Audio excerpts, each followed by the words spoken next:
નમસ્કાર મિત્રો, શેર બજાર ગુજરાતી યુટ્યુબ ચેનલમાં તમારા બધાનું સ્વાગત છે।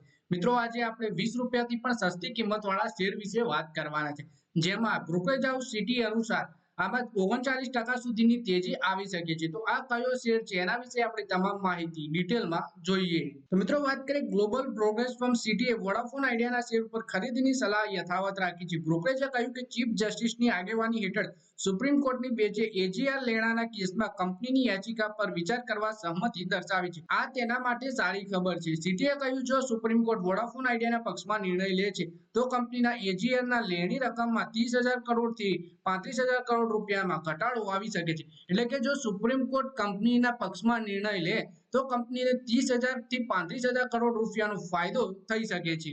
બ્રોકરેજે 23 રૂપિયાના ટાર્ગેટ સાથે વોડાફોન આઈડિયાના શેરને ખરીદવાની સલાહ આપી છે। આ તેના વર્તમાન સ્તરેથી 39%ની તેજીની શક્યતા દર્શાવે છે। સવારે 10:30 વાગ્યે લગભગ વોડાફોન આઈડિયાનો શેર એનએસઈ પર 2.8%ની તેજી સાથે 17 રૂપિયા 14 પૈસા પ્રતિ શેરના ભાવ પર કારોબાર કરી રહ્યા હતા। એટલે કે બ્રોકરેજે 23 રૂપિયાનો ટાર્ગેટ આપ્યો છે આ શેરમાં।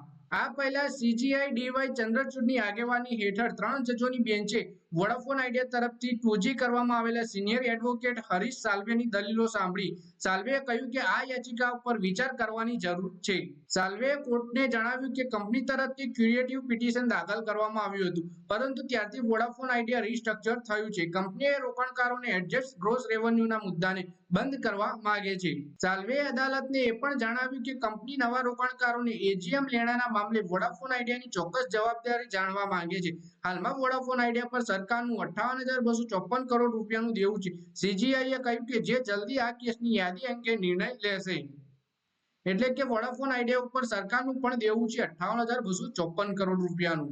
વોડાફોન આઈડિયાએ સપ્ટેમ્બરમાં દાખલ પિટિશનમાં કહ્યું કે કંપની પહેલાથી નાણાકીય સંકટના આરે છે, જેનાથી તેના અસ્તિત્વ ઉપર સંકટ ઉભો થયો છે। આ વચ્ચે સુપ્રીમ કોર્ટનો નિર્ણય ડિમાન્ડમાં છે, કોઈ પ્રકારની કારકુની અથવા કોઈ પણ ઘટાડો અટકાવે છે, સાથે જ દંડ પર વ્યાજ પણ લગાવે છે, જે બહુ જ અન્યાયપૂર્ણ છે। ગયા એક વર્ષમાં વોડાફોનના શેરોમાં 125%થી વધારે તેજી જોવા મળી છે, જેનાથી રોકાણકારોની સંપત્તિમાં બમણાથી પણ વધારે થઈ ગઈ છે। જ્યારે આ દરમિયાન નિફ્ટી 50માં 25%નો ઉછાળો આવ્યો છે।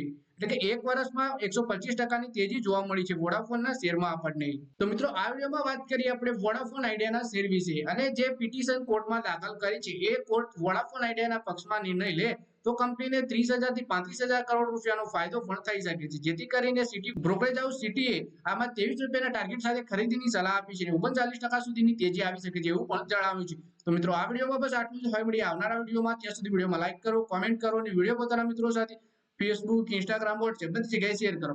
શેર બજારની આવી જ માહિતી ગુજરાતીમાં જોવા માટે તમે ચેનલને સબસ્ક્રાઇબ કરી ઘંટડી પણ દબાવી દેજો।